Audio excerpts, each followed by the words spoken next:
I was having a rough day, and the why was kind of a why am I doing this one more time? I started this run like somewhere around 11:20, 11:30 p.m. The thought process was, you know, if I get a run going, you know, I'll go. If I don't get a run going, I'm going to bed. And obviously, since we're here, it kind of worked out. Most notably, during Great Log here, I had my fastest ever portal to Oasis. I get a low 525 on the key sound, and what I used to get pretty consistently was like 531, 532. And once I really started committing to, you know, going all in on the D-pad mashing, I actually started getting it down to like 528, 527. And this was the first time I saw a 525, so very happy with how Great Log went here. Well, my controller and my thumb are not very happy about it. Like, there have been times where, like, it feels like the D-pad on my controller may be giving out from grinding on this game, so I'm probably gonna have to take it apart and make sure there's no actual damage in there. But worth it.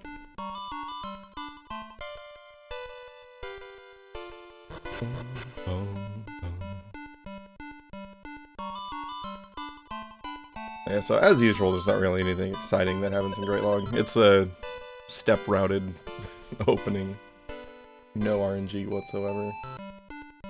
Just mash hard, don't make movement mistakes for the first 5.5 minutes of the run.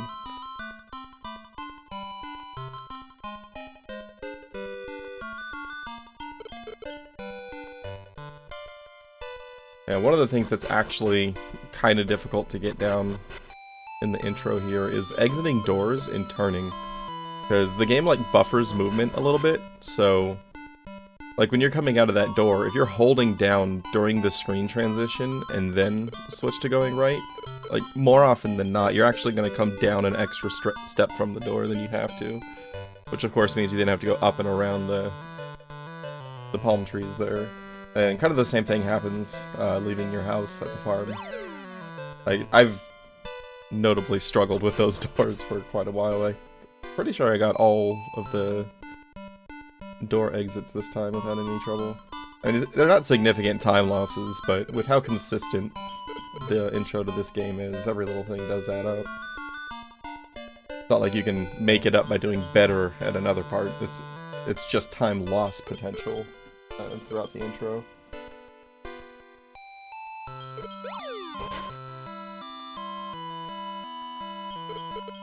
It's like, as with most RPG runs, you know, like if you have some inefficient movement or some bad luck, like, you can make up for it later, but this is one of those segments where, like, here's the correct time that you can get.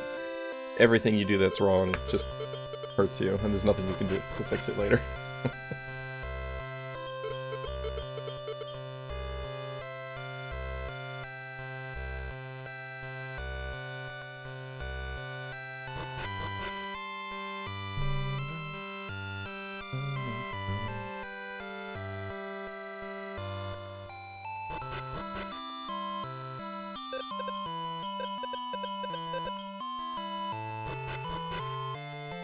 And one of the things to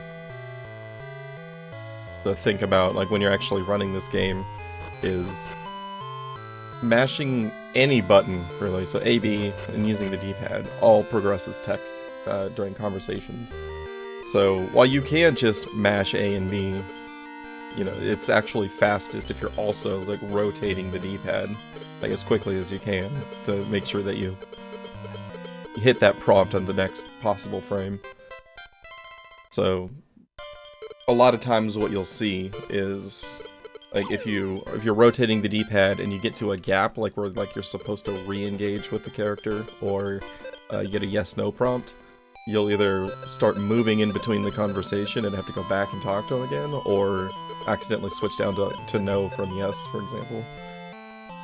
So, you kinda gotta get used to where the yes/no prompts are, and at that point only hit left/right and then A or B as necessary, you know, so that way you don't accidentally move off of yes if you're trying to say yes. But I've had many runs where I just start walking in circles around the person that I'm talking to because I space out and I forget that there's a gap in the dialogue. I start walking instead of continuing. But everything felt really good on this intro. And now we finally get to get into the game here. And right there, like right at 525, you hear the sound of the key clicking in the door. And that is by far the best great log I've ever had. Like, I've had some 526s, like high 526s, but the low 525 felt really good.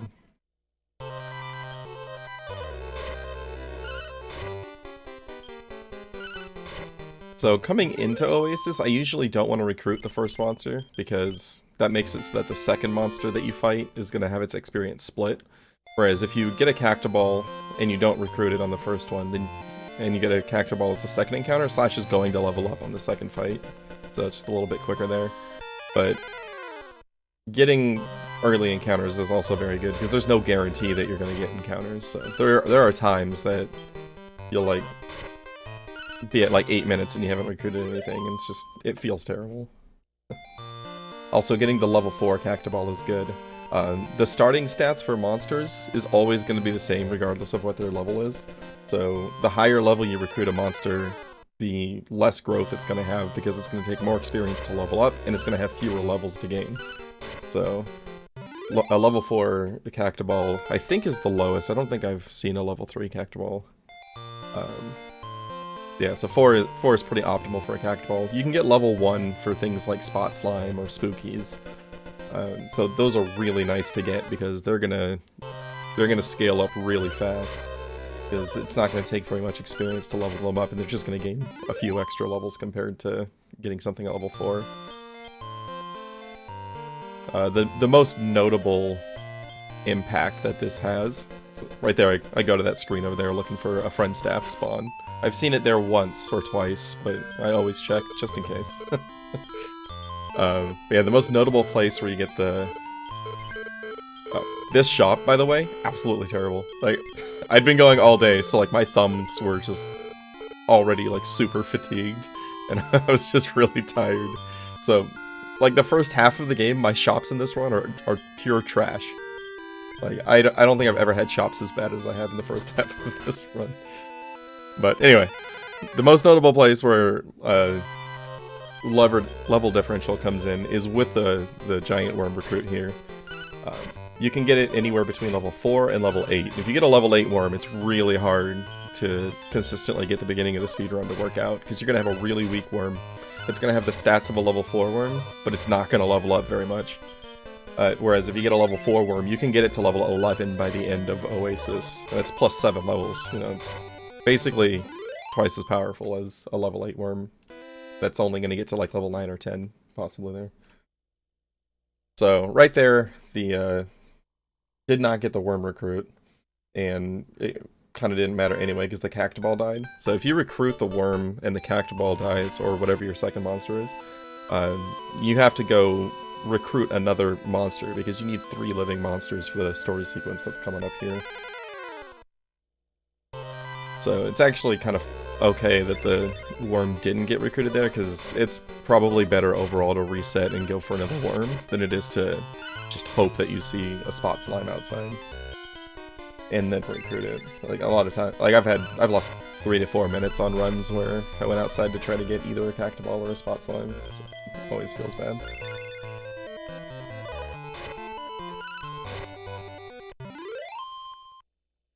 And so here we get level 5 on the Cactoball and the worm recruit.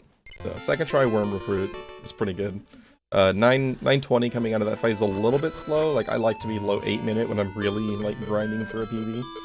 But anything under 10 is totally fine. Still well above average. Like, when I'm in a hardcore grind and I just want to get a super aggressive start, if I don't have the worm by like 8:30, I'll, you know, depending on how I'm feeling, I might just reset it right there. But this one was just see if we can get a run going. So anything under 10 minutes was going to be good enough, and then just see how the rest of it unfolds. So Glad I stuck with this one. And it went really fast, like you very briefly see it when it joins the party, but the worm was level 4, which is optimal. That's the lowest level you can recruit the worm at, so it's actually going to be a solid contributor to fights in the rest of Oasis and beginning of Pirate.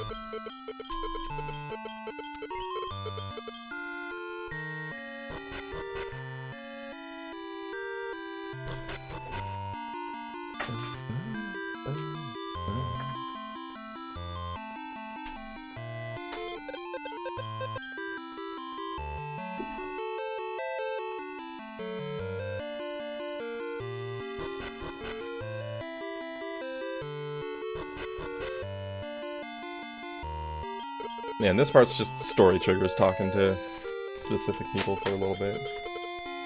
There's not too much of this in the game. Most of it's like kind of front-loaded in Oasis.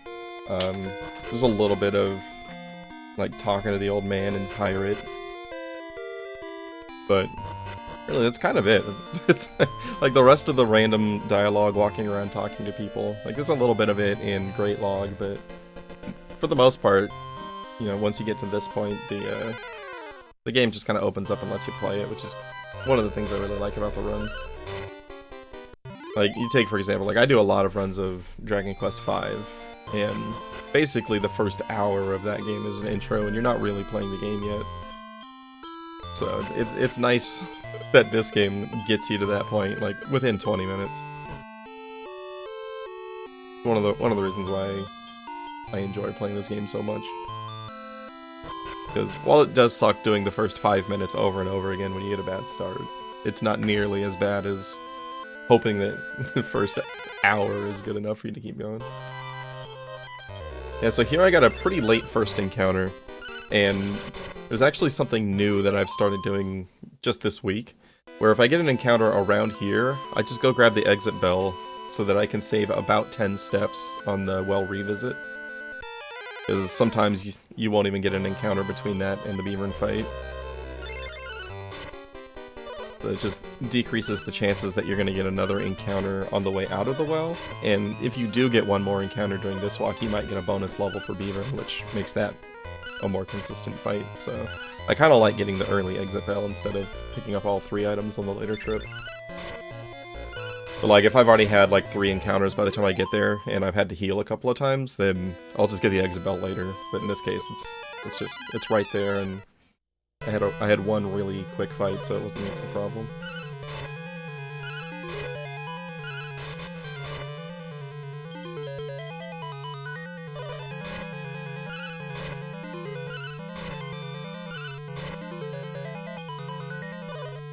Yeah, so Beavern is kind of a... like, it's not a challenging fight in the speedrun. It can definitely kill people, because he can crit, he can build up power, and then hit for double damage. And as you see, like, our individual hits aren't that big, but I get a couple of crits on this fight, which absolutely helps out. But there have been times when, like, you get a lot of mad candles on the way up here and you're just really short on herbs, where you either die to this fight or you run out of herbs and you're kind of screwed for the cursed lamp fight. So, by itself, it's not really an intimidating enemy, but just depending on how the walk to it goes and how often he charges up and crits, it can cause some problems. I've had several runs this week die because I had a bad B-rune.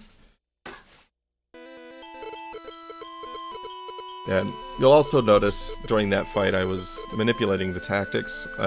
What I meant to do was have the slime and cactopole on charge, and then switch the giant worm over to attack so that he wouldn't use he wouldn't try to use Beast Cut while he doesn't have the MP to use it, because that just wastes a turn. And I accidentally put him on Mixed, which actually has a chance for him to defend since he doesn't have any support spells to cast. So, my plan was to switch him back to fight during that double giant worm fight, but I didn't actually remember to do it there, so I ended up doing that on Cursed Lamp instead. Not a huge deal, but it just could potentially cause to lost damage if he decides to defend on a turn.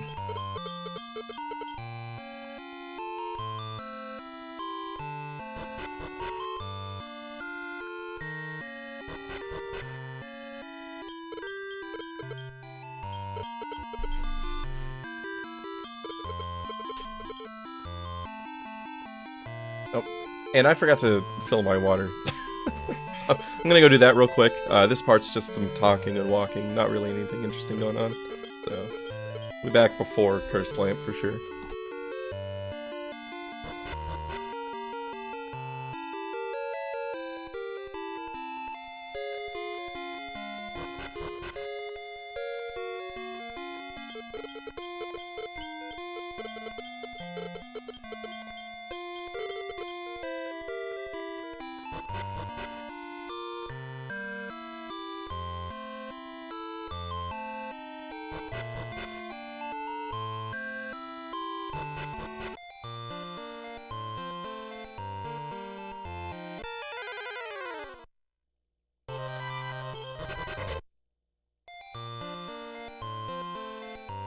Okay, now I have water. So that spot slime is actually a really good encounter to get here, because the single spot slime is the only thing that you can 100% run away from after Beaver. Unfortunately, the double spot slime is not guaranteed. Like, I'm not sure exactly what the base run chance is in this game, but it's not good. And it's not like some of the main series games where it's like 25%, 50%, 75%. You know, just like increasing chance to run. It seems to be just like a static, really bad chance to run. Until you hit a certain level, and then certain encounters become guaranteed runs.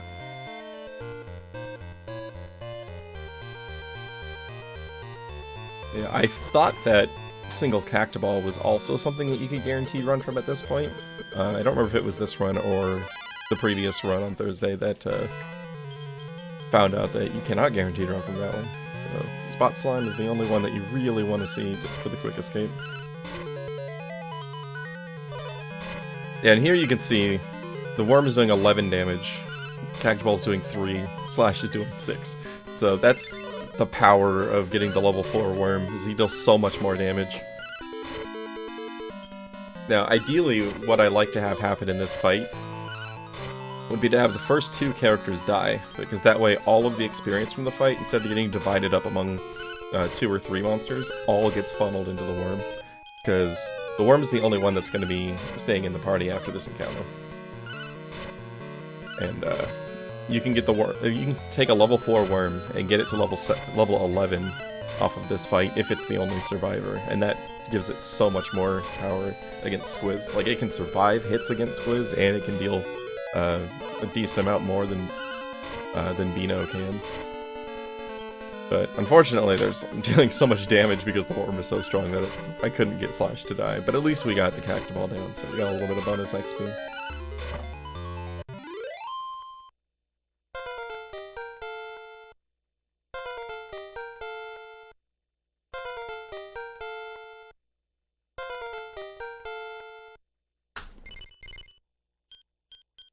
Yeah, right there. I almost accidentally said no to recruiting it, which instantly kills the run. Like, you need Cursed Lamp to continue. And, I almost said no, and then my brain just, like, reset there, so there was a pause on that menuing. That's like, the only thing that keeps me thinking, like, do I want to go for the 144? Is because, like, there's a lot of just mental mistakes throughout this run. They're all very minor, for the most part. But it, you know, it keeps you wondering. It's like, what happened if I did go for that time? But currently, with the way things currently stand, I don't see myself going for that particular grind. I wasn't even necessarily going for the time that I got on this run with this. I wanted a 146. Okay, 145 has always just kind of been my, well, someday that would be nice kind of a goal. Sometimes you just get lucky. It's like a mid 140 to a low 140 requires a lot of things to go right. Like, obviously you have to execute key moments properly, and that just comes from repetition, but you also have to get lucky with the game just giving you stuff that lets you go faster. Like, for example, like getting extra money for healing items in Sky, or finding an extra friend staff, or not having a friend staff break. It's like, these are all things that are completely beyond your control. So, like, grinding for the really fast times is just waiting for getting lucky enough, and then not screwing it up, basically. Yeah, so this is one of the slower encounters to get in here, but I wanted to try to get the level 10 worm, which it was just close enough for that to work, so... Like, sometimes I'll run from the stuff in here, but if I have a level 9 worm, it's usually pretty close to 10 after first lamp. And here we're going to see the payoff of getting the early exit bell. So since I grabbed it on the first trip through here, instead of going left there and then back to the right, I just go straight toward the exit. So it's about 10 fewer steps than if I still needed to get the bell, and it made it so it was a single encounter sewer. And here I am not good at the menuing again. Like, there's a point in Sky where, like, I lock in and I start actually doing well on the shop menus, and it's like starts feeling really good, but up until that point, it's just... Like, I'm almost embarrassed by some of the shop menuing that I do here. It's just, it's not good. It's like I'm trying to go fast, but, like, my thumbs aren't operating at 100%, and I was failing mental math at 23 minus however many slots I have there, 7. But just simple stuff, but, you know, like, I was getting to the end of the day. Body and brain were both kind of failing me there.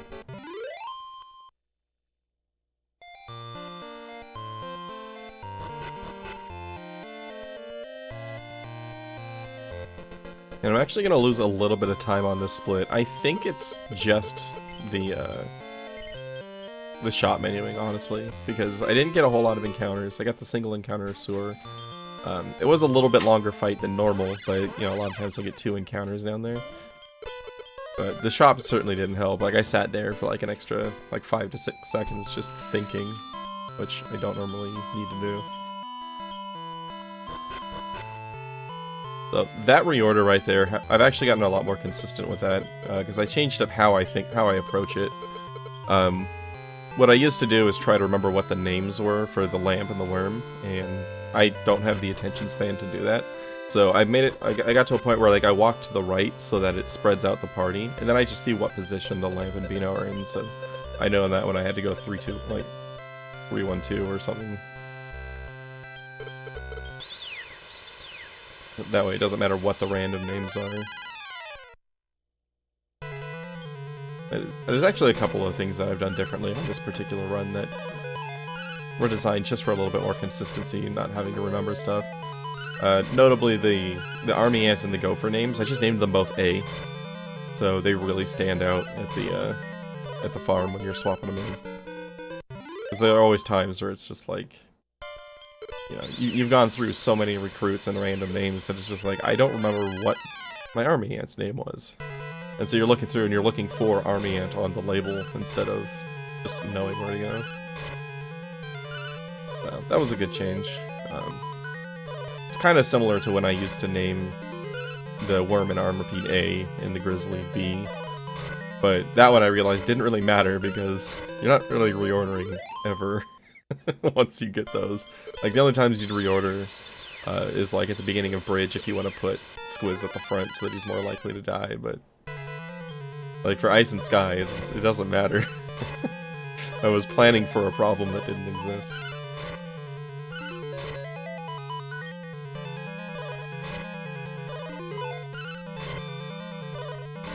And also, you can't use the same character repeating 5 times as a character name at all. Like, it just won't let you do it, so...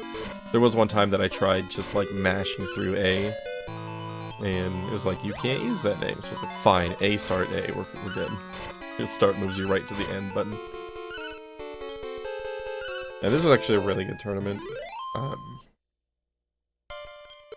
That third fight can take a while, especially if you get unlucky and like your worm dies in the second fight or something. And then if the Mad Ravens just do a whole bunch of high jumps so that they're out of range, because the high jump works just like Fly works in Pokemon, where, you know, it moves out of range and then physical attacks just can't hit it. So you just lose time there every time they go up in the air. And I think there was only one during that fight, which was really good.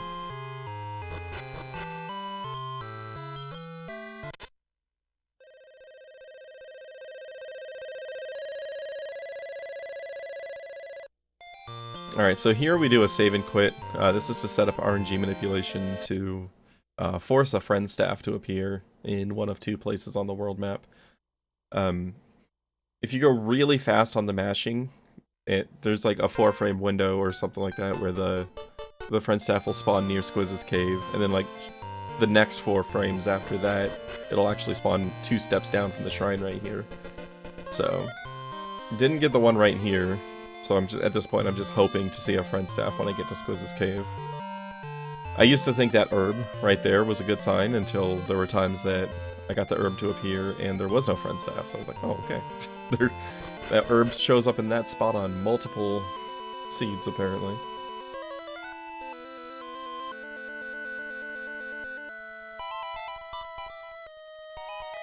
Now here, at the beginning of the Squiz fight, it's kind of interesting, because at this point I'm like planning ahead for Captain Dead, and I wasn't really thinking, and I just kind of autopiloted to using the friend staff on Dino, which I don't normally do, especially not if I have a good worm, but I got really lucky and the friend staff did not break here, which means I'm still going to have it for Captain Dead. And right there, once Mackie the worm went down, I was really happy that I'd accidentally used the friend staff, because like Mackie's like more than 50% of my damage with this party. So, all that ended up working out. Also, right there I did a reorder on the item menu. I don't know if my select button is going out or what, but I've been really slow reordering my inventory there. Like really, you just hit it a couple of times and it reorders it so that usable, like out-of-combat items are at the front, and you hit it again and it puts all the healing items at the front. But as you saw there, like I sat there for like over a second waiting for the herbs to show up at the front. So, I don't know if my timing is just off or if I really am breaking my control. It's possible. This game is not gentle on controllers.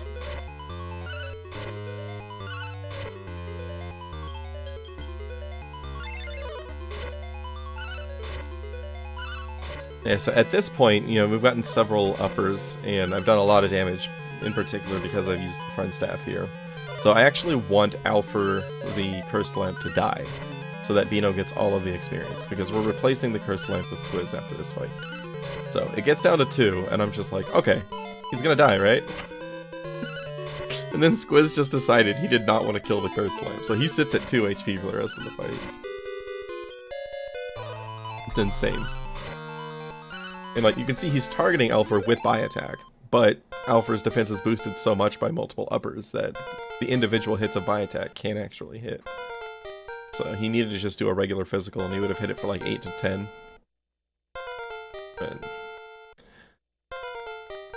it's still technically faster for him to keep missing because you don't get the screen shake, and it makes his turns a little bit faster. So the time saves there do add up a bit, but it does mean that Bino's not going to get all of the experience that he could have gotten. Yeah, and then we get a 50-second time save with a gold split because of the accidental friend staff.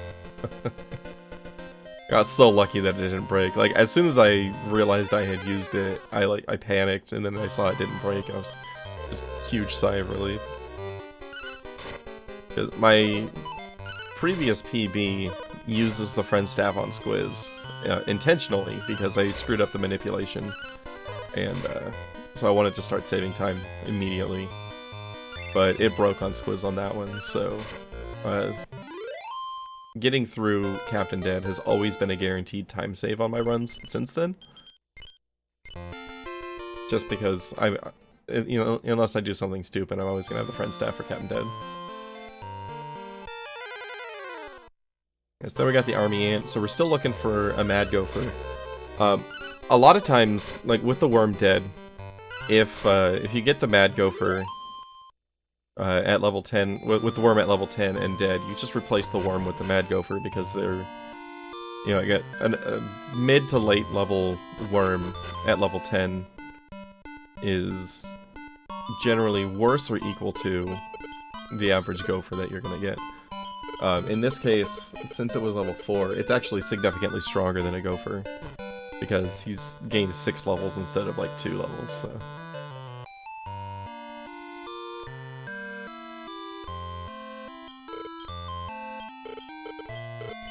Now, I actually do lose some time here, because what I should have done is gone to the priest in this town and revived my worm, but I was kind of indecisive here. I was thinking, it's like, should I just take the mad gopher recruit? Should I recruit the worm? And I just decided to just go. And then, as you'll see coming up pretty soon, I just ended up accidentally sending the gopher to the farm. And so I was like, okay, well, I'll have to revive in the next town then. Yeah, and I just failed basic math. Like, again, I was looking at how much gold I had and how many love waters I could use, or I could afford, but the squiz fight was so fast and so free that I didn't use very many herbs, so I only had 2 open item slots for love waters, and I tried to draw 6.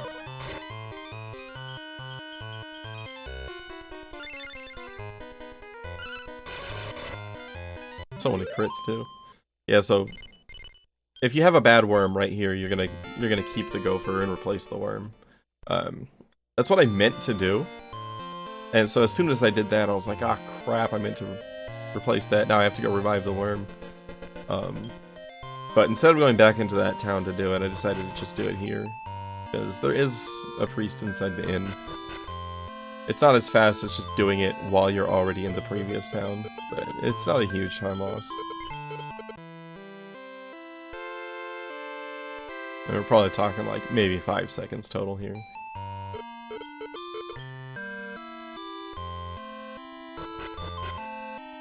The key information though is you do have to have the worm alive here, because you need 3 living party members for this. Basically anything that has like these dancing animations with your full party, kind of like the Ring of Fire in Oasis, and then again in Ice, like those all require you to have 3 active party members.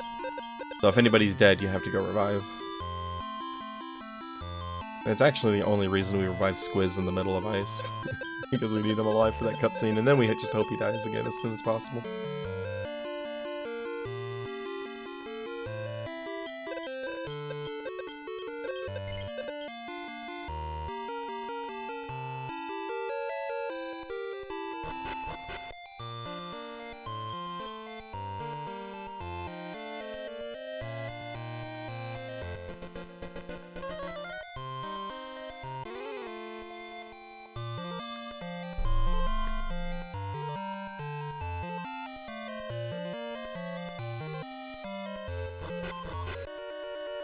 A really good walk. No encounters on the way to the ship is always good. Sometimes you can get a couple. It's really unfortunate because it just slows you down.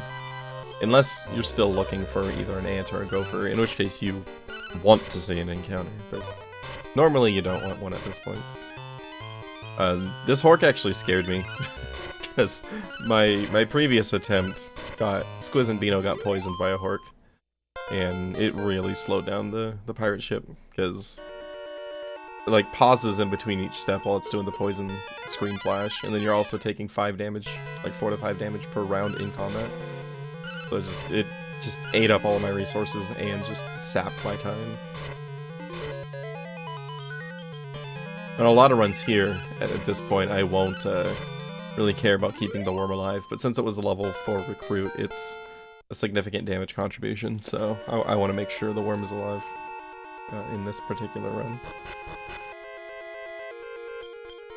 I get a potion for Mom. She's gonna send us on some errands to go get some items. She's gonna pay us for them, but we just make sure we have the items before we even go back, and she just gives us the money with no extra effort.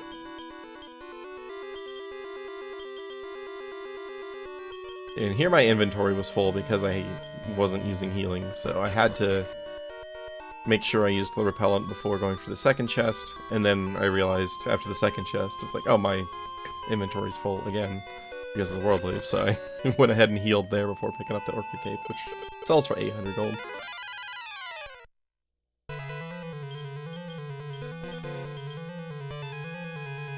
And they're the friend staff breaks, which you know, that's to be expected. Kind of go into the run planning on having the friend staff break on this fight. If it doesn't, it's wonderful because it allows you to use it on the first encounter of ice when your worm and your grizzly are level 1 and not able to contribute any damage whatsoever. That fight is just Squiz fighting potentially 3 enemies. So if you do have a friend staff for ice, it can save you a lot of time there.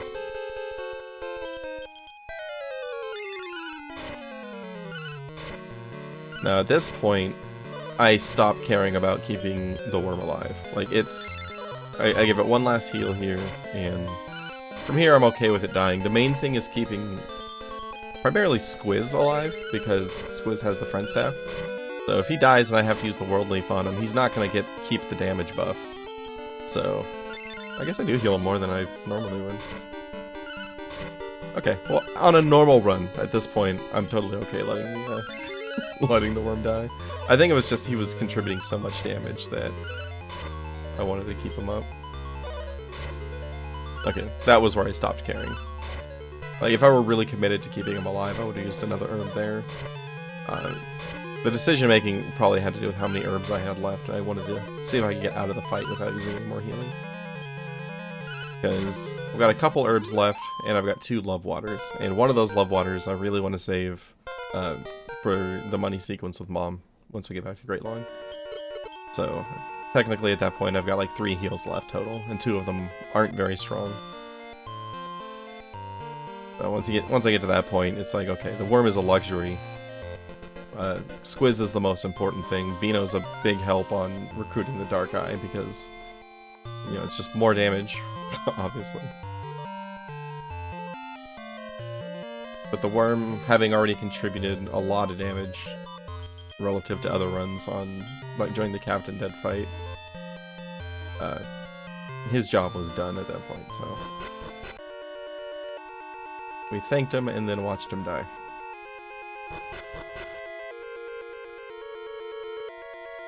And here the repellent from the ship is still rolling, so we're not going to get any random encounters. I've toyed with ideas in the past of saving this repellent for the second half of Ice, just to make sure you get no random encounters there. But this tower, plus the walk to the cave, gets you a lot of encounters without the repellent, so it's kind of a wash. And more often than not, you lose more time. Because you'll see when we leave this tower, this island actually, like every tile is either hills or forest, so there are no low depletion tiles where you're not likely to get encounters, so you're gonna get a lot of encounters in a short space with no repellent rolling on that island.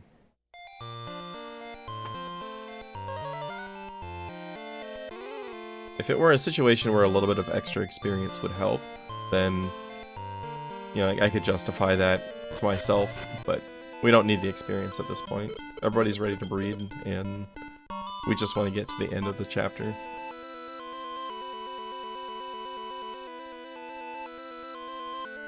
the first step up here is to just come over here, loot another repellent. We're gonna let this current repellent drop off, because in this cave, on the first floor, we want to recruit a female Dark Eye. So we actually do want random encounters very briefly in here, but then we want them to go away again immediately after, so that's what the repellent we just picked up is for. Bookmark there we picked up in the Oasis sewer on the revisit. That just lets us save anywhere instead of having to do it in a town or back in Great Log. So you save there, and then if you have bad luck with a Dark Eye recruit, you can just reload the game. And here's that terrible run chance I was talking about earlier. That was actually a really quick escape with only a couple run fails.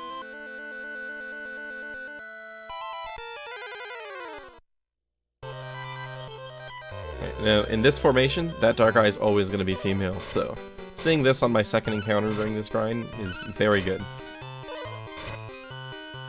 I was a little bit worried here, because I didn't want to use any healing items, in case unless I absolutely needed them, but everybody's health was a little bit low.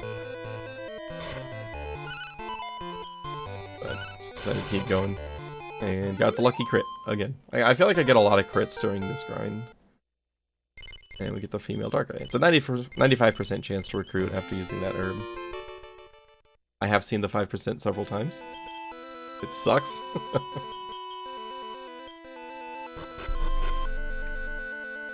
And there we use the repellent, so we're not going to get any encounters for the rest of this area, and then also for a good chunk of the beginning of ice.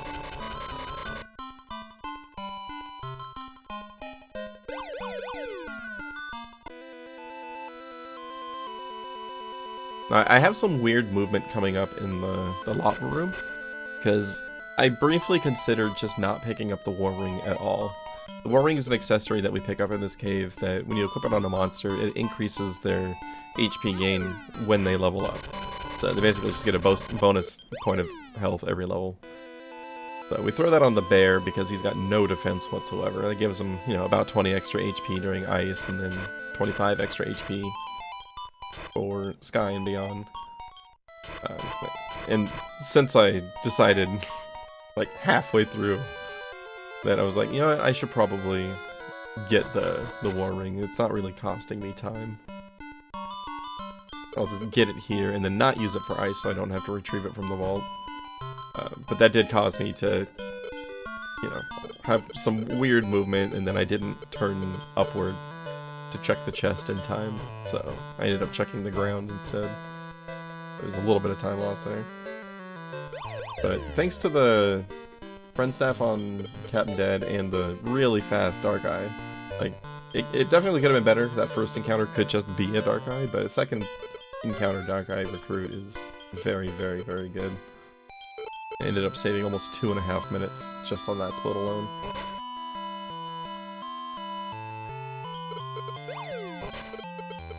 That's kind of been a consistent thing. Like, I've had time saves on that split up to 3 minutes and 40 seconds recently, because my Captain Dead was so slow on my old PB. So that's always been one where it's just like, alright, if I'm close getting out of Oasis, I'm in good shape because I'm going to save time in Pirate, unless the run dies. Yeah, so here the payoff for naming the two characters A comes up, so I don't have to think whatsoever about this. Just go to the A and choose it. Definitely like that, because it can be rough trying to remember what random names something does. This is one of the spots where I was talking about earlier, where when you were mashing the D-pad to progress text, there's like a gap in the dialogue where you have to manually talk to him again. And if you're just mashing the D-pad, you'll usually end up just walking away from him.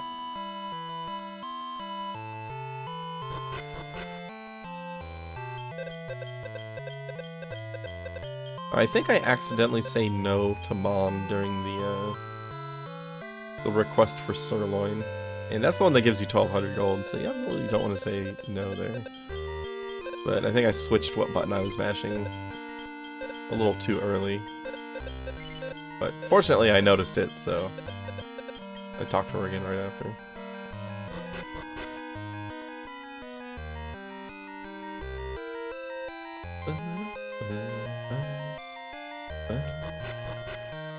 One thing to note, at this point I have a tiny metal in my inventory, because giving the gopher to Dad and then giving the army ant to this guy, whichever one you do first is going to give you a tiny metal, and then the second one is going to give you the ice key.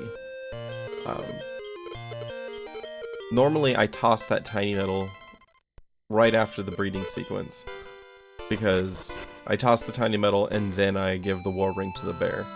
Since I decided not to give the war ring to the bear for ice on this run, I also skipped over doing the tiny metal drop.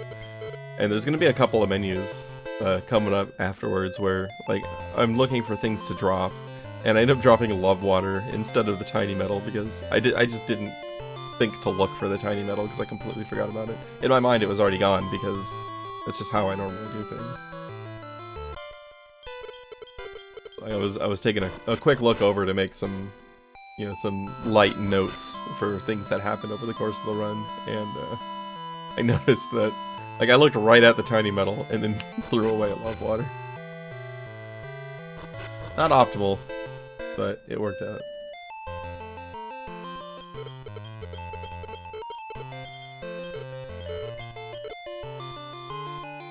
Yeah, so here we want the party order to be Squiz, Worm, Grizzly. So I hatched the worm that we just bred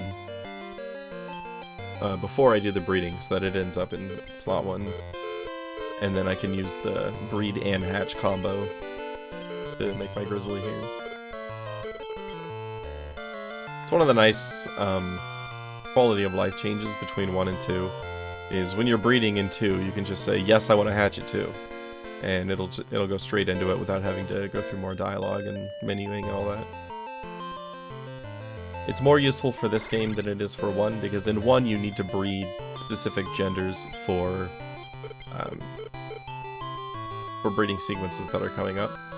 In this one, the only time gender matters for what you're recruiting is the Dark Eye, because we're breeding that with Beano, and Beano is always going to be male, so we need the female Dark Eye. And here, 4626 going into ice is very, very fast. Now, I go north here hoping to see a friend staff, because I've gotten it once, like a friend staff can spawn on this screen, but unfortunately didn't get it. I really wanted to have a shot at that for the next fight. It was one of those ones where like things were going so well that I was thinking, yeah, maybe this is the one, maybe everything's gonna go my way, and then the friend staff wasn't there. But for a brief moment there was hope. And this shop is, again, pretty slow. Like, this one's a little bit laggier than others because there are characters, NPC characters on the screen behind the menus. And it actually causes the menuing to slow down. There's a few spots where you have a lot of dialogue that slow down because of too many NPCs on the screen. And that shop sequence is the one where you feel it the most, in my opinion. I couldn't find my lock twigs.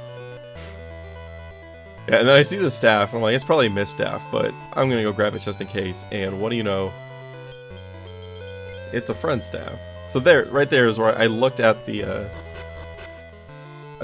tiny metal, and then I went and tossed the love water instead. Did that because you need an item slot open here to pick up the crest, which is a required story item to progress the 3 main sequences in this world.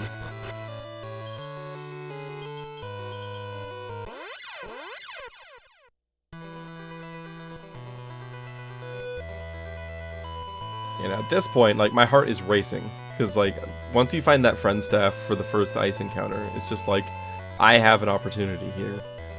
And I was like, just don't give me a 3 enemy encounter, please. Anything but a 3 enemy encounter, because those are just so slow. And I ended up making it all the way to this cave, which is really good news, because generally speaking, the encounters in this cave are faster than the ones outside, because there are a lot of single and double enemy encounters. And I got this. So this is a really, really weak enemy to fight against at this point.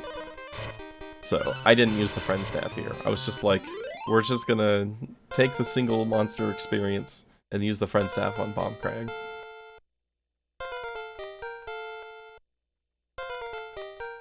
Now, normally that would be like a 3 to 4 round fight, but Squiz decided to crit on turn 2, so that was basically a best case scenario for the first ice encounter. And being able to save the friend staff for Bomb Crag was huge. And if you get lucky on Bomb Crag and it doesn't break, you get to use it on Silver Devil too, which is great. And then after Silver Devil, you're going to be getting the worm to level 17, at which point it learns twin hits, which is what the friend staff does. So anything after Silver Devil, the friend staff just isn't useful. You could sell it for, I think it's 650 gold. Here, for the first time in my life, I remembered to switch Worm and Grizzly off of defensive for the first fight that they're actually going to contribute to. But then I remembered I wanted to tell them to fight so that we don't have the Worm wasting his MP on spells, and we don't want the bear casting Ice Bolt, so remenued that one. The good thing about that was it allowed me to specify targets, so I was able to make sure that the targeting result was optimal to kill them both in the same turn.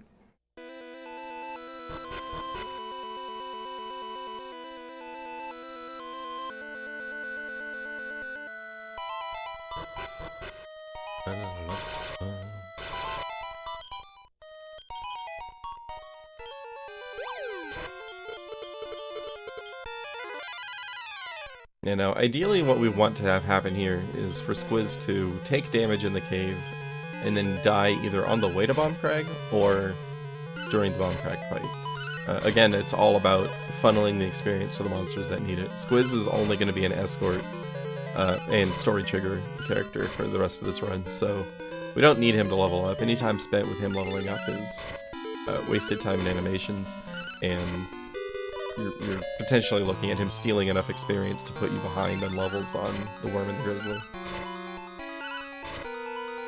Yeah, with that friend staff, hitting over 100 per turn with the bear is so good.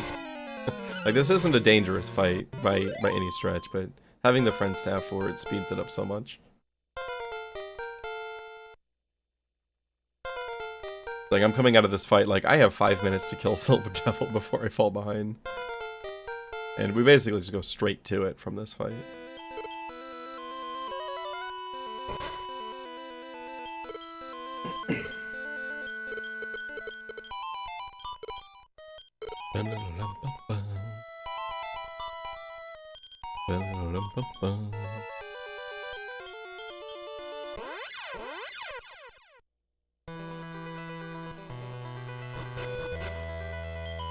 Yeah, and at this point, like, my heart is still racing. Like, I'm starting to get really, really nervous here, and I accidentally walked up. It didn't end up mattering, but just one of those things where it's just like, why would I ever go up there? Like, there's never a time that you use the friends or the warp staff in ice and then go up. It's just not a thing. You're always going to left, right, or down.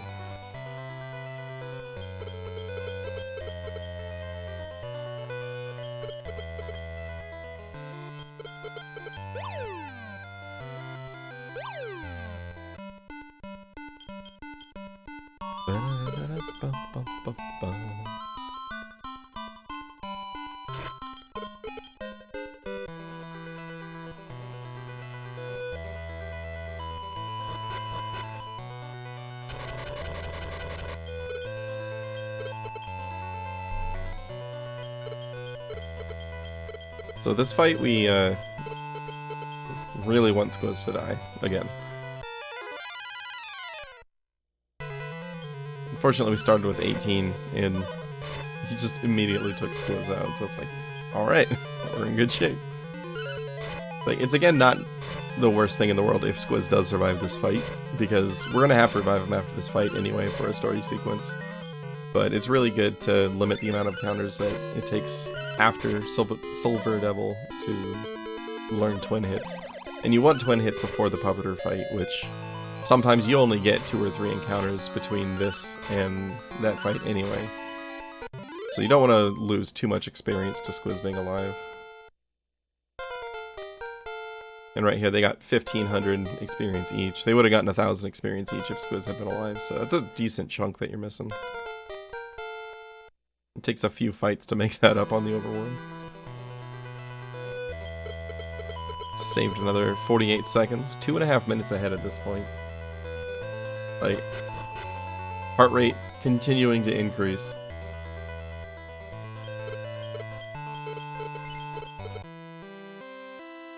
Now, there's an interesting idea. It'd be great to have a heart rate monitor on while doing world record grinding. Like, see the exact moments where it spikes. And here, just restocking some love waters, just to help out with the end of ice. Still don't know what that gold is. Don't know how much is there.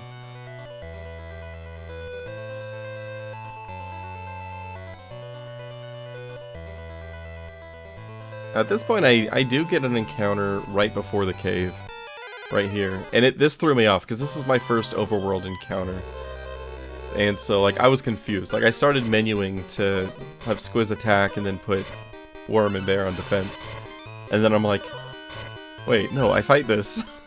This isn't the first fight of ice. The muscle memory took over there and cost a couple of seconds. I found this one pretty funny though.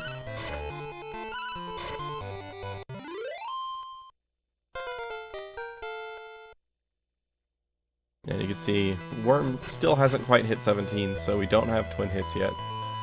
So my main goal is to get one encounter before we get to the puppeter fight. See this, and that's potion number 1. We won a couple of potions for Limbo, and there's a shop sequence where we'll spend money on them. But here, I just find 2 potions, and I'm like, okay, my potions are set for the end game. What those do is they're going to recover like 20 MP on a character, so we put that, we're going to throw both of those on Grizzly right after the bridge fight in Limbo, so that he has full MP for pumping quad hits into Dark. And just finding 2 of them here is insane.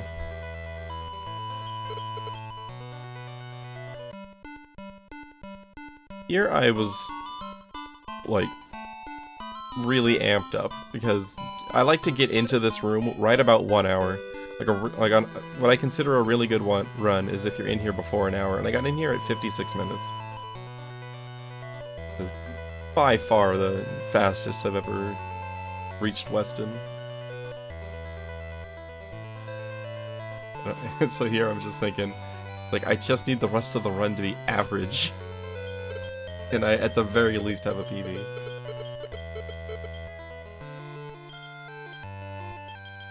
We reorder Squiz to the front because, again, we want Squiz to die now. He was awake for that circus act sequence there, and he is no longer useful. Now he's just an experienced sponge that doesn't really do anything with the experience that he takes. He levels really slow, his stats grow really slow. Not a great monster to use long term.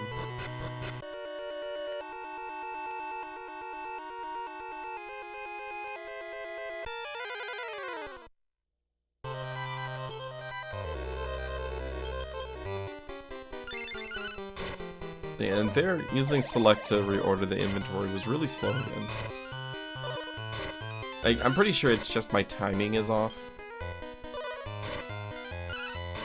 But I am a little bit concerned over the health of my select button too. So that's a good fight. It gets squizzed to near death, and then a worm hits level 17, so I've got twin hits. Now the only thing I care about is finishing the chapter, and the earlier Squiz dies, the better, but since I've got the experience that I need for twin hits, it doesn't matter too much from here.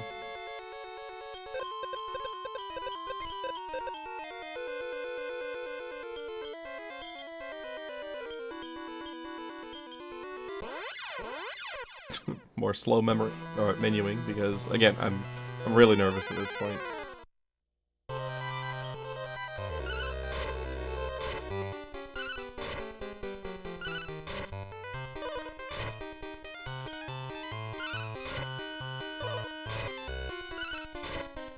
These orcs know Vivify, so got lucky that he didn't actually revive the Foxfire.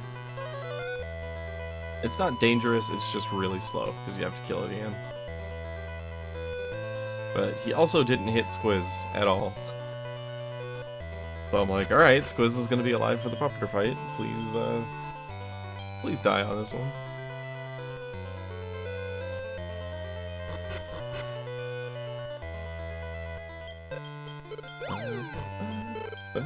Do you want to battle?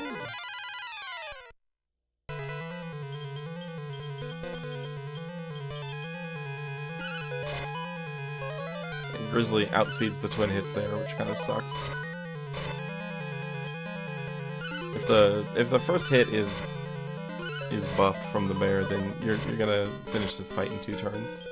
But I was really happy that he killed Squiz there. That worked out really well. And it only ended up taking 1 extra action to kill Puppeter. So here, I'm leaving the Puppeter fight at the time that I try to be entering Weston for the first time. I was kind of internally, like, pog-champing over that. I was so far ahead of my target pace at this point. And here we get a lot of overworld movement, and a lot of my runs, like, they don't die here, but my PB chance dies here. Because if you get like 4 or 5 encounters here, there's nothing you can do to prevent it without doing some weird repellent routing that may or may not be beneficial in the long run. Yeah, there's nothing you can do about it, and it just bleeds time. But I got a really good first walk here. This is the first encounter since Weston, and we're almost to the mountain already. It's not the fastest fight to get. We definitely lose some time on the split because of this fight. Because 3 enemies is just bleh.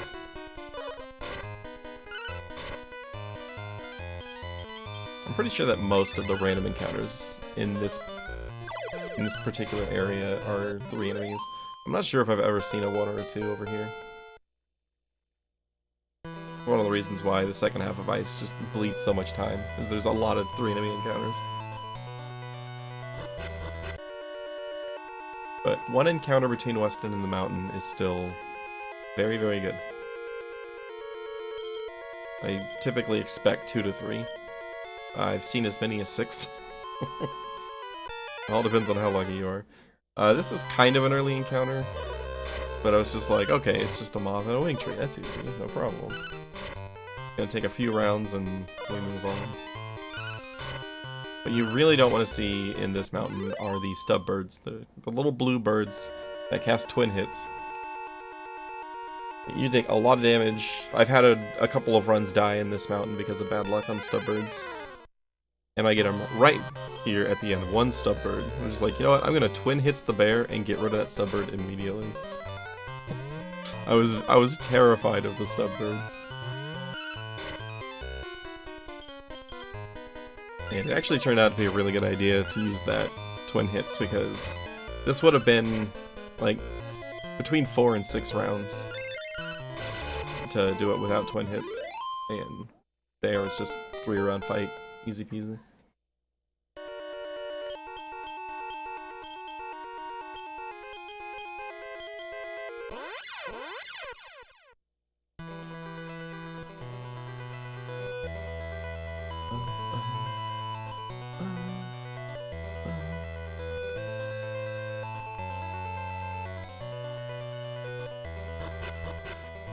There are no encounters on the walk to Estria. It's fantastic.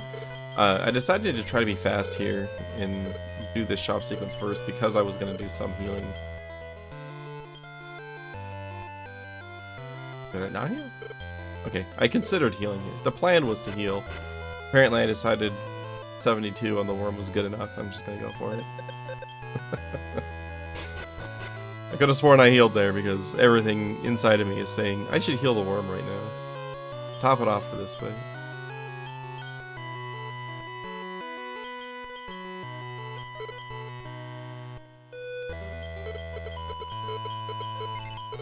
So this fight, what you want to do is twin hits the grizzly and then try to stop spell the goat horn. So get really good turn order there, and we get the twin hits off first, so we're not wasting any time doing just a normal hit.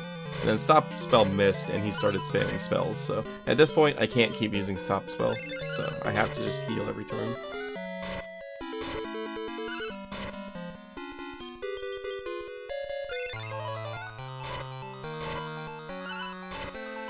This fight feels very similar to the Bjorn fight in Dragon Quest V, because you've got 2 characters that are alive, and you're not ever really in danger of either of them dying, unless you let them both dip down into critical range at the same time.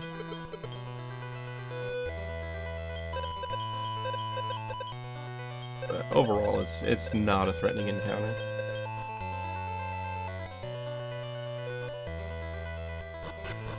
Now, because I didn't get the stop spell, I used more love waters than I wanted to. So, I'm gonna go ahead and use some right here to top off for the next boss fight, and then I have to do a second shop to kind of fill in the holes in my inventory. Because these love waters are also going to last me until I get repellents in Sky. So there's several encounters. There's potential for ambushes and decent amounts of damage. There I just had bad movement, and I started heading south to go to Weston again. And I was like, wait, that's not where I'm going, so I went up and re-entered the shrine. It was just like... I'm sitting here shaking my head, just like, so disappointed with myself on that movement. Again, it's a very minor time loss, but it's one of those little stupid things that it's just like, that did not need to happen. It's time loss based on just getting distracted, not paying attention. Those are the ones that feel really bad. Like, losing time to bad RNG, it's just like, okay, I expect that to happen. That's just what, you know, speedrunning Dragon Quest games is. You lose time to bad luck. But when you lose time like to something where it says you weren't paying attention or you forgot what point of the game you were in or something like that, it just feels bad. But fortunately, that's a really simple fight.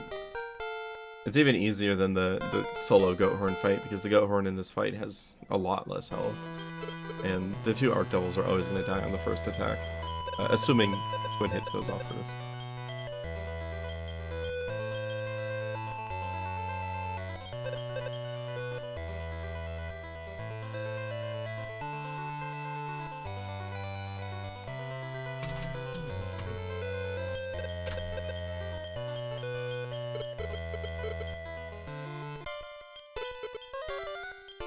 So, ended up losing almost a minute there, and that's basically just random encounters. I had some long 3 enemy encounters, 2 encounters in the mountain. Just pure time loss there, plus the extra shop that normally I wouldn't have taken. And really the extra shop only happened because of the twin hits from the Stubbird. Because I took more damage there than I normally would, and had to use extra love waters. So, normally what would happen is I would get to Estria and go straight to the Goathorn fight, and then shop after that. But, because of the extra damage I took in the mountain, and I was short on love waters, so I bought some on the way to Goathorn just to be safe as well. And then with stop spell failing, I ended up needing to replace even more love waters after.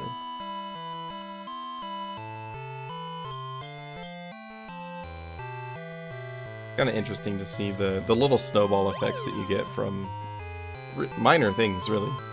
Like in that case, all of that happened because the Stubbird cast twin hits on turn 1. That's it. If he had done anything else, it would have been a one-shot Estria, and I would have just gone straight out after the boss fight. It also leads to having a little bit less gold because I bought, even more love waters than I normally would. So it could potentially end up costing you, a world due or two during the sky shops.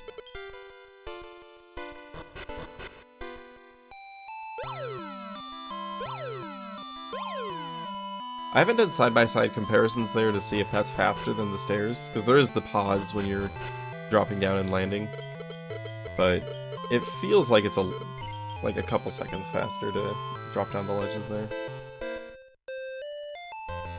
Someday, maybe, I'll actually go in and time it. It'll take me 20 seconds to test it, but, that's a lot of work.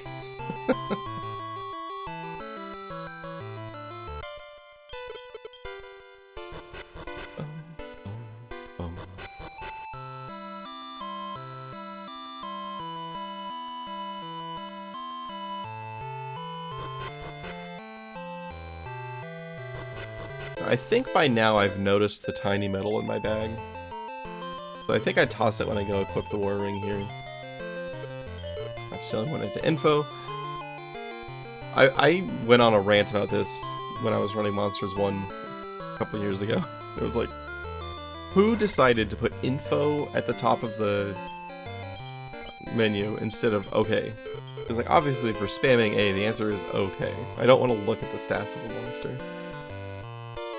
But not a quality of life change that they implemented for 2. They decided to just leave that questionable design choice intact. Caro the Barrow.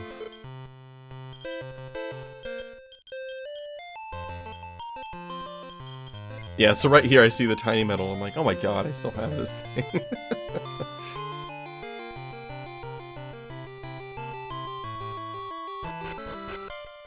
The Drac scale that I put on the Armorpeed gives him an extra like 50 defense.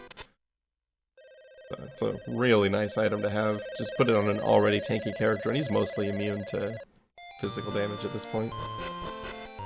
There I considered saving and just decided I was going to go for it. I've had so few runs die to the first encounter here that I'm not generally scared of it, but it can easily go wrong. There's a couple of encounters with the emus that can be ambushes, and I've had those go very wrong before. But this encounter is pretty good. It's probably the third best encounter to get at the beginning of Sky.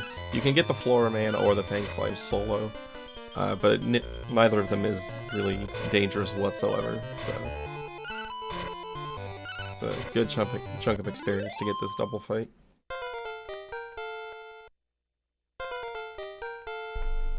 As far as experience goes from random encounters, my only real goal for this part of the game is to get Kunan, the Armorpeed, up to level 15 before the Metabol fight, because at level 15 he's going to learn the Evil Slash ability, which it's a 1 in 3 chance to hit, but if it does hit, it's a crit. And the way that crits work in Dragon Quest games is it does like a multiplier by the attack power of the character, and then ignores the enemy defense completely. So, assuming you know a bit about Dragon Quest, you know that like metal enemies, like Metal Slimes, Metabols, Metal Kings, they are really high on defense, really low on HP.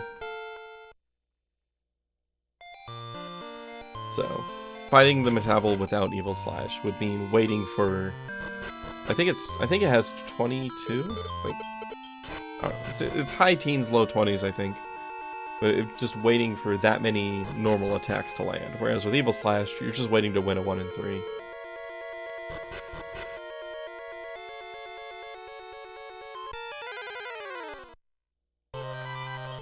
So, this being the first encounter in this tower is incredibly good. It's a single enemy, it's going to be a single round fight, and we actually walked really far before getting that encounter, so I was super happy with that encounter. There's a chance you can go from here to the end without an encounter, but it's extremely unlikely.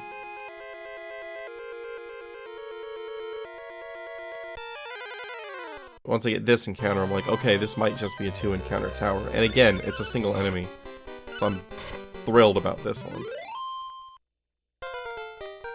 Fast fights are what you want. So we're at level 14 there, so I'm like, okay, I'm gonna need to take one more fight before I use my repellent after the next town, so. But still, only 2 encounters in this tower is, I'm pretty sure, the best you can get. I don't know if you get, like, maximum depletion value rolls if you can get the single encounter tower. But I feel like it's probably possible, but I can't confirm 100% if it is possible or not. So, having 2 and both of them be single towers is, in my mind, a perfect ring tower.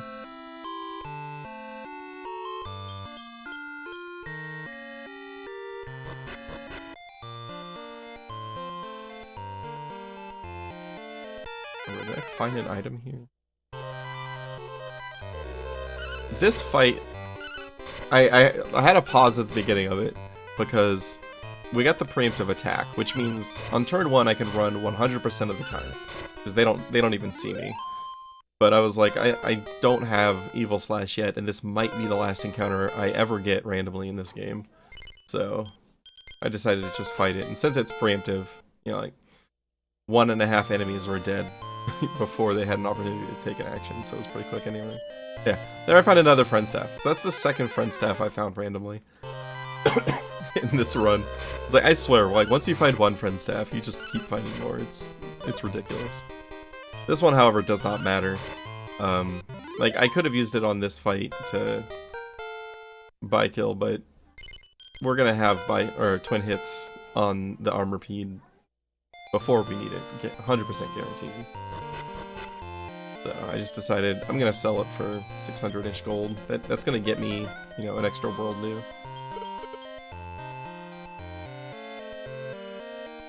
And while the end game of this this run isn't particularly dangerous, specifically Dark, like Dark, sometimes he just doesn't do anything whatsoever. It can be just the freest fight in the run, but going into that fight with a whole bunch of world dues for healing is really comforting. Because if he is super aggressive, it makes it pretty safe still if you have like 3 or 4 love waters, or world dues. We just had a really good walk there and didn't get any encounters, so at this point I'm never going to get another random encounter over the course of the game. I'm going to be rolling repellents for the rest of it. Hey Polanteris, how's it going? Thanks for the have fun. The good luck has already occurred. We're just joining the, this is a recording of a run that I did offline on Thursday night that ended up being our new world record. So, just going back and talking about the run a bit so that I have more than just game audio when I actually submit this one. Also, the time that I end up with on this one is so good that this may end up just being my forever PB. I don't know if I'm ever gonna improve this time. Thanks for the grats. Yeah, so there we get a free world due. And I noticed at this point, my heart rate actually was like completely back to normal. Like, I was really stressed out through all of Ice, but once I got past Ice, I immediately started feeling more comfortable, because that's where usually the big RNG swings are gonna tank your runs. And here, I was getting frustrated. Like, I can still hear myself swearing at the game right now. Because what I'm trying to do is use the change staff here to turn into the Skullroo up at the top. Because that's the only monster on this screen I can turn into that will fit through the hole in the Metabo Cave. I just can't get it. That ended up, I think 7th try change staff. All the while screaming at my game. Lots of "are you kidding me's" going in there. Yeah, so this hole, if you're playing on the Terra version, you can just go through it normally, but if you're on Cobi, you have to turn into a smaller monster. Which, apparently Skullroos are pretty small.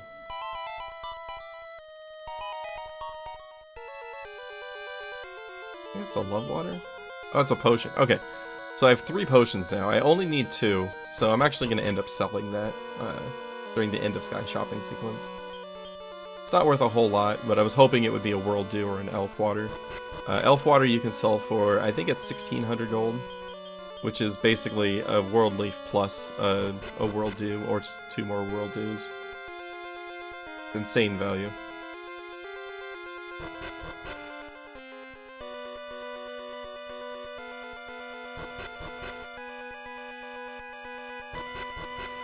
I'm also kind of annoyed at this point that Squiz is alive. Because in the past, it's been kind of whatever if Squiz is alive on a boss fight that we normally kill him off for. But Metabo here is worth so much experience that Squiz surviving is actually very, very bad. And him being alive threw off my menuing there because I'm not used to having to deal with his stuff first. But Metabo killed Squiz, and then I got the first try. Evil Slash, so that was best case scenario on that fight. So I just get a whole bunch of levels. We're gonna get by attack on the bear, which is gonna turn into quad hits later.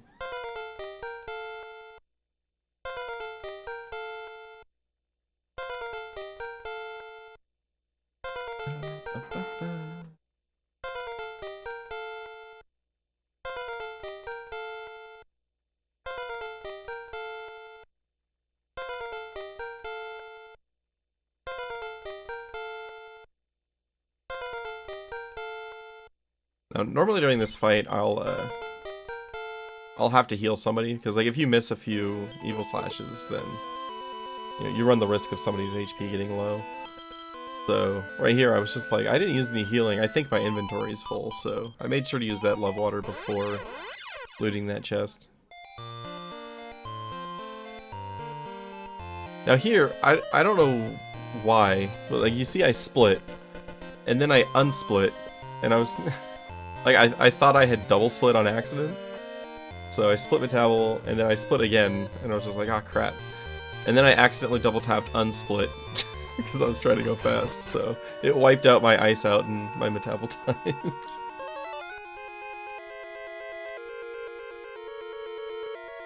Let's see, I went back and checked those manually. Those were... Ice out was 106.47, and Metabel was a 119.48. Earliest Metabel I've ever seen. The Sky so far has just been like a wild roller coaster, because they got a decent first encounter, really good Cleric Ring Tower.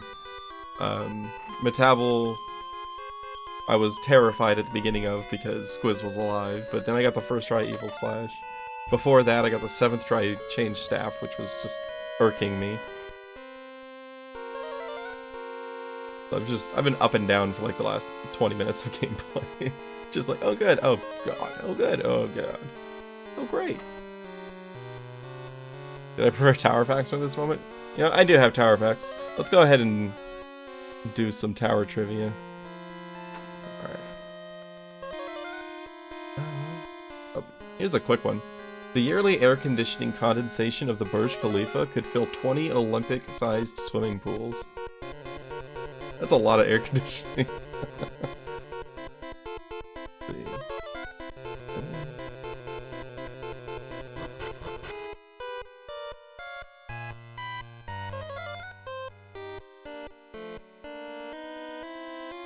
The Empire State Building took less than 14 months to erect, 410 days. Thanks to the assistance of 3,400 workers eager for a job during the nadir of the Great Depression. Crazy. Yeah, Empire State Building, 410 days. And as I talked about during the previous stream, Tower of Pisa was 199 years. It's so crazy to me. But that one was because there were a lot of wars going on that the Republic of Pisa kept stopping construction to take part in. It's still just crazy that the construction was 1173 until 1372. Wild. We got Taipei 101 has a giant steel pendulum that serves as a tuned mass damper to help offset the 11th tallest building in the world's movements when hit by strong winds. The pendulum has its own mascot and comic book. Damper Baby adorns a wide range of souvenirs and trinkets in the Taipei 101 gift shop, helping to promote the building's impressive engineering and appealing to kids. So, you should look up Taipei 101 Damper Baby. It's pretty funny. It's just crazy that a pendulum has a mascot.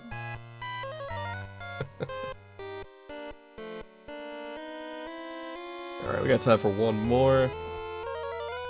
So, considering that Dubai can get to 120 degrees Fahrenheit in the summer, that makes getting as high as into the sky as possible an appealing option.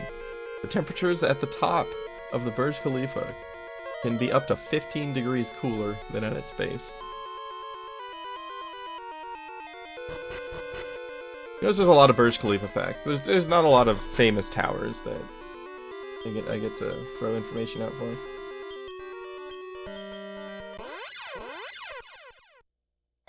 What? There's one that I saw, but I apparently didn't write it down.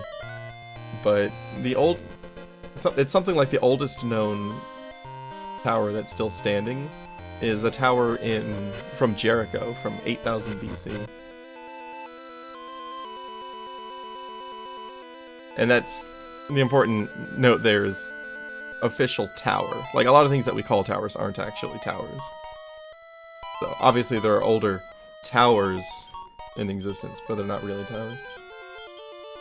Anyway, that's it for tower trivia for today.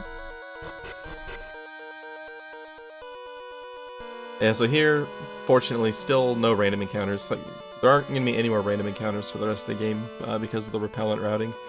There have been a couple of times where my best guess is what happened is the repellent ran out when I entered a staircase. and I didn't get the notification. And then, like, in this basement, I'll be walking around without repel and suddenly get a fight. That's always terrifying, because these fights are really powerful.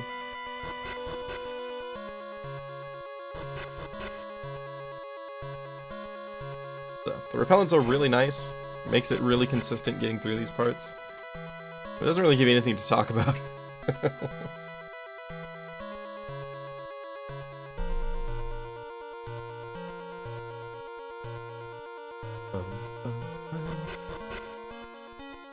So there was something I didn't mention during the previous tower segment. I actually used a World Do on the second floor. That was just to heal up for the Night Rich fight. Normally I do that before him, but again, since I wasn't using healing items for like leading up to Metabel or during the Metabel fight, I wasn't sure if I had any inventory space, so I just went ahead and used a World Do on the second floor just to get it out of the way. I had plenty of money at this point. I had found an extra World Do underground, so it was just it was an easy decision to just go ahead and use one. God, right there I actually went down leaving those stairs. I never go down from those stairs. I always go up for some reason. But at this point I'm starting to feel like pretty locked in on the run. I feel like my execution from here on out is above average for me. Because like I started feeling, it's like, okay, like we got this, we're getting to a good part, I'm feeling really confident. Here again, turn 1 Diago. This is like 7 straight runs that I've gotten a turn 1 Diago here. Which is terrible. But fortunately this time, he didn't go for the twin hits cyclic combo. Because if he casts twin hits on Night Rich, and then he uses cyclic on Armorpede, dropping its defense to 1, Armorpede can just get one-shotted by Night Rich. And there, it almost happened. He had 5 HP to spare. So, right here, Armorpede dies. I honestly didn't even know if I should finish the run at this point.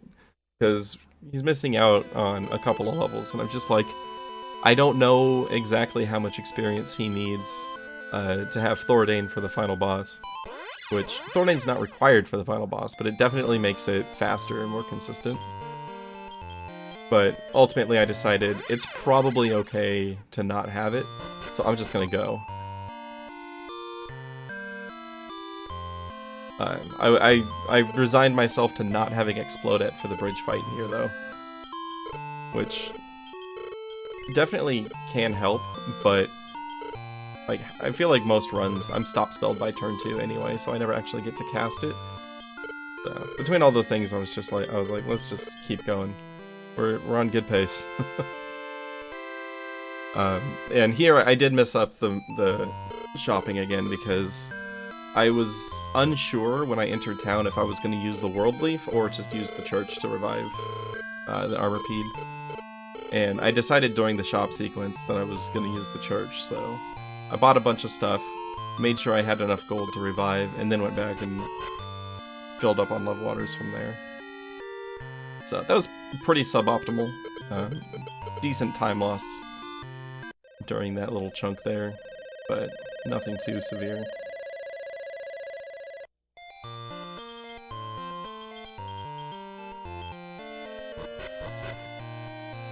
That reorder normally doesn't happen. The only reason that did is because when a character dies, it moves them behind the living characters.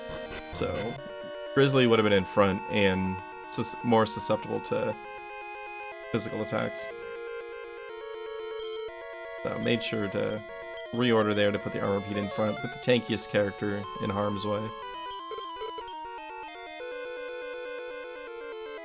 And this is just a comfortable walk through Mudo's castle. Just like Dragon Quest VI. Nothing ever goes wrong in Mudo's castle.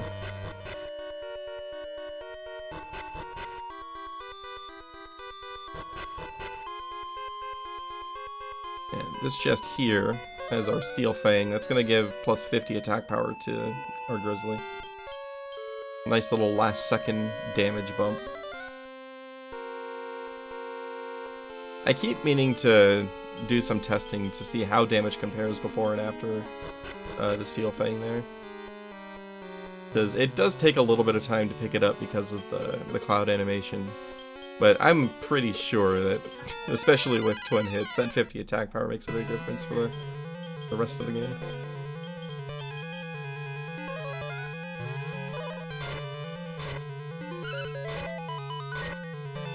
Had good turn order there. You always want to see twin hits go off before quad hits does. There we get another quad hits off before D-Magic comes out.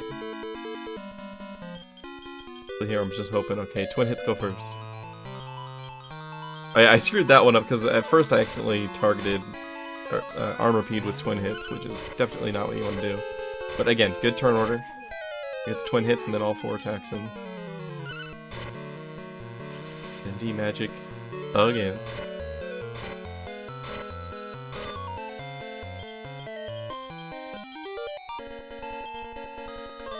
Missed my up input there. I knew I was out of MP and I meant to go up to fight and accidentally hit quad hits again. But overall, very good Muto fight.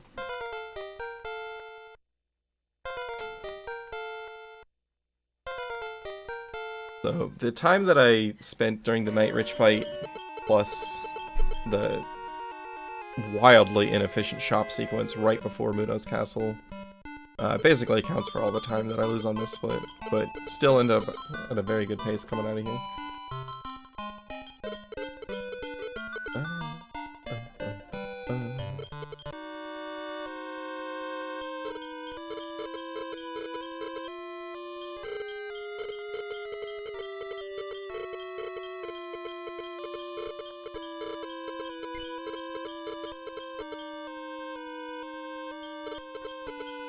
My thumb was screaming at me during this part, because it's the most dialogue that you have since the beginning of the game, so there's a lot of D-pad mashing to get through it.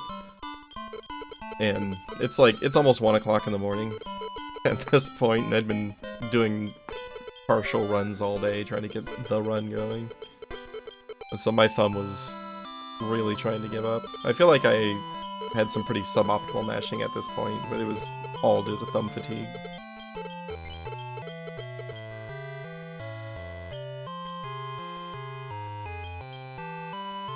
Yeah, so right here, I'm 2 minutes ahead of PB, so I'm thinking, okay, mid 146. That's exactly what I was hoping to see. And I know that there's time to save in Limbo because the bridge fight is always slow. So I do go ahead and take the save here. Normally on a PB attempt, I don't save here, but I was so far ahead that I was thinking, if anything goes wrong, you know, I want to save the PB even if I don't get the world record. So I took that save just in case we get the turn 1 stop spell on Centasaur here.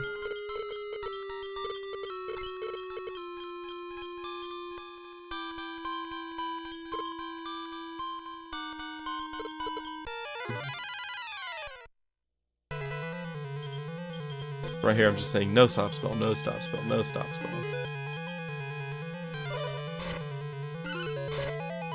And quad hits before twin hits, which sucks. And the Centasaur attacks, so I'm just like, okay, we're great here.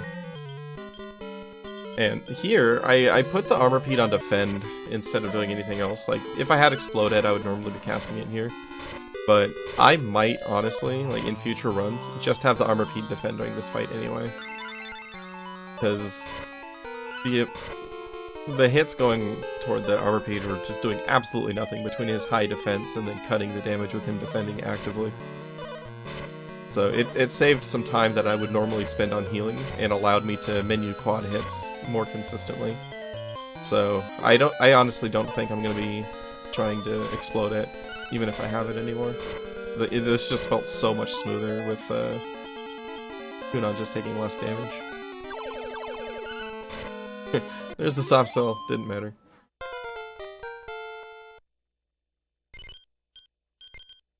What kind of sucked there was the Centasaur dodged the last hit on twin hit, or quad hits, the turn before he died. And then he died to the first hit of quad hits on the next turn. So, that fight did end up taking an extra round. A little bit unfortunate, but it's just kind of like, well, you know, shit happens. And so here I'm thinking, I just need to kill Dark within 5 minutes, and it's not a 5-minute fight. Like, even the really bad Dark fights are not 5 minutes long, so... At this point, like, I pretty much know that I'm gonna PB, and then the question is just how much it's gonna be by.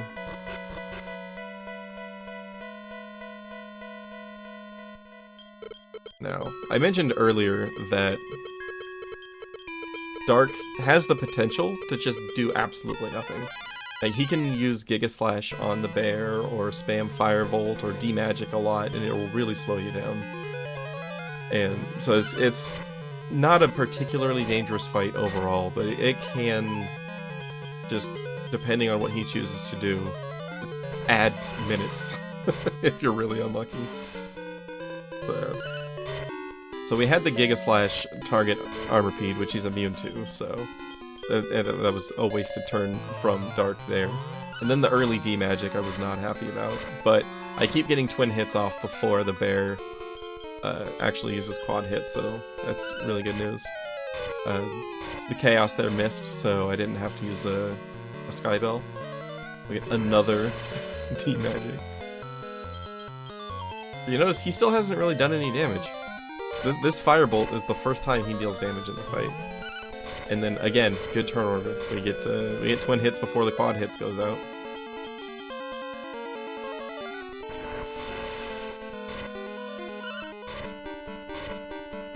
And then quad hits just kills him. So Dark only attacked, like actually attacked one time and did almost no damage because it was a Firebolt. So that was nearly a perfect Dark. Like the only way it could be like significantly better is if instead of the couple of D-Magics and the Firebolt, he uses Giga Slash on the Armorpede instead. But I mean, right there you're asking for a perfect Dark fight. I'll take pretty darn good any day. Yeah, and so here I was popping off. Like I was yelling at 1 AM, super excited because I'm just like, I'm actually at my target time for the game here. I just got to get through everything. And like I was jumping, I was stomping. And I was just like, what if I stomp so hard I reset my GameCube? I don't want to poo stomp myself, you know? So I forced myself to sit down and relax a little bit.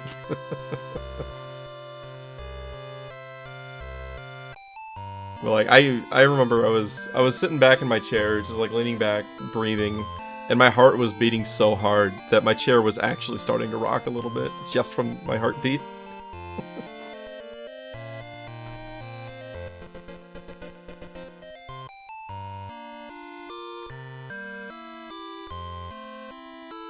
Yeah, so that's the full run. The minus 252. This is going to end up being a 155.34. 145.34. When I first started speedrunning this, like I initially just wanted to get sub 2 hours. Like my whole goal was the 159x. But then working with Hactical a lot on optimizing some things in the route, cutting some things out, just decision making in various segments, a little bit of movement routing. I started to realize it's like, okay, 150 is very doable. And so I started wanting to get a 150, and then like, even when I was at like a 154, I was looking at things that I was losing time on, and I was like, I think 145 is doable. And of course now I know that like a high 143 is probably doable, but that's super lucky. That's no mistakes and almost perfect RNG to get a 143. So I don't see myself grinding for that. I don't even see myself going for the 144. 145 was like early on was just like a hypothetical. Well, that would be nice if I can do that kind of a thing. So finally landing that one feels great. I don't really feel the desire to grind it down any further. A lot of that's just because I was stressing myself out again doing this grind. And again, my goal here, I just wanted the 146. Like, getting the 145 was a huge surprise. I get to enjoy one of my favorite ending credits music of the entire series. This music is so incredibly good.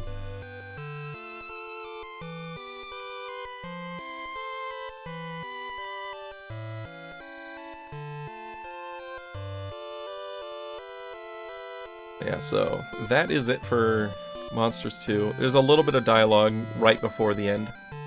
But you're basically not going to lose anything here. I split a little bit late on Limbo, so I do actually save a little bit of time on this final split here, but it's not really a time save. It's just that I split slightly later than I normally do on Limbo because I was too busy popping off with excitement.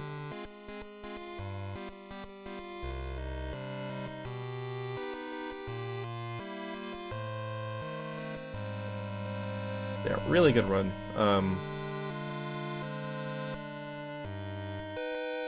The only part where I was behind at all was Oasis, and I am always going to be behind. Well, I guess now I have a chance to have a better Oasis than my PB, but my old PB got so lucky in Oasis. Like, everything was super fast. So I've never been less than a minute behind my Oasis when comparing to my previous PB. Like, I've watched it, and like, it doesn't seem that fast when you're watching it, but something went really well in there. I think it might have just been like a lot of crits on the Beaver and Lamp fights primarily, but like it might have been good encounter rates too. But either way, it's like I was always going to be behind my Oasis splits, but everything else, like I was keeping pretty well ahead on. I got ahead in Pirate, and then I got further ahead with the first half of Ice, and then from there I just sustained until Limbo, and then made up some time there from just having the easiest Dark you're ever gonna see. Like, it's definitely not the safest Dark possible, but considering what he can do and the fact that he only dealt damage once, I'll take the fact that, you know, he used D-Magic a couple of times.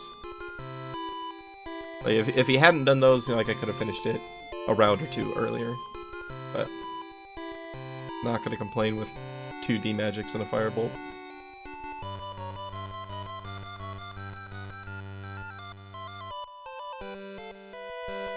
Anything else I wanted to mention on this?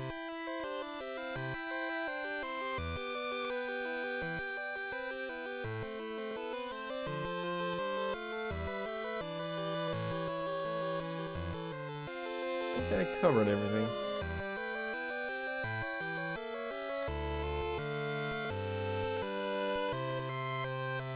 Yeah, I mentioned this early in the run, but I didn't bring it up again, like, when we actually got to that point in the recording, but like, I was really bad at the early menuing, like the early shops and all that. Like, I kept making little mistakes from fatigue, but once I got back to Great Log after Ice, like, I calmed down significantly. Even though Sky is definitely not free, you can lose a lot of time to the change staff, you can lose a lot of time to Evil Slash on Metabo. I just, like, Night Rich control you. I had a run a couple days ago that died to Night Rich, because, again, turn 1 Diago plus twin hits plus Cyclic to drop Armor P to 1 just screwed me over, and it ended up killing both of my monsters. So Night Rich isn't free. He's not particularly dangerous, but he still is not free. But, you know, even with that, like, once I get out of Ice, I generally feel very confident in the rest of the game. Gotta get a little bit lucky with encounter rates in the first half of Sky before you get the repels.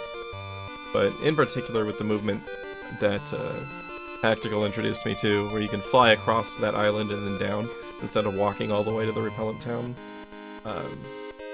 Sky in general has just gotten really, really consistent. And you're really only losing time to however long it takes to change staff in Evil Slash.